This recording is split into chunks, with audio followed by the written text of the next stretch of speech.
Assalomu alaykum. Bugun sizlarga Xitoydan olib keltirgan zakazlarimni raspakovkachi qilamiz.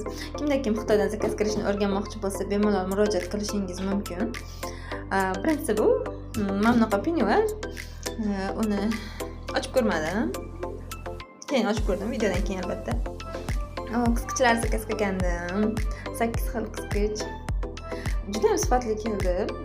Korobka dedi. Bu korobkasidan chiqarib qo'ydim-da. Sinmagan, hammasi butun holatda keldi. Va qizalog'imga kolgotka zakaz qilgandim. Ichi mexli, issiqqina, ayni qishloq. Ranglari ham chiroyli, razmeri ham juda ham mos keldi. Razmer aniqlashni ham o'zini usullari bor. Kimga qiziq bo'lsa, fil belgisini qoldiring, o'rgataman. Juda ham sifatli keldi. Va paypoqlar zakaz qilgandim. Bir o'g'il, bir qizim bor. Shular uchun moslab shu rangini tanlagandim. Sifatli keldi, hamyonbop.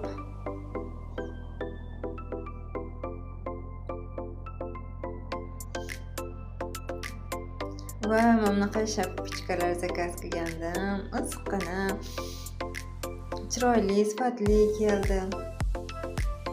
Razmerlari ham to'g'ri keldi. Ikki xil rangda zakaz qilgandim.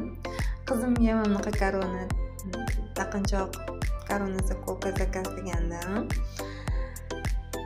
Sifatli keldi, sinmagan butun holatda.